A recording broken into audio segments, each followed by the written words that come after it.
नमस्तेऽस्तु महामाये श्रीपीठे सुरपूजिते शङ्खचक्रगदाहस्ते महालक्ष्मी नमोऽस्तु ते। नमस्ते गरुडारूढे डोलासुरभयङ्करी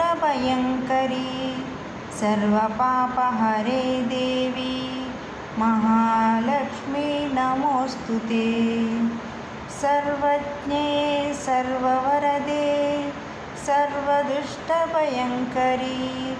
सर्वपापहरे देवी महालक्ष्मी नमोऽस्तु ते।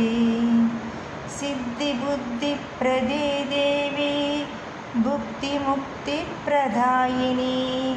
मंत्रमूर्ते सदा देवी महालक्ष्मी नमोऽस्तु ते।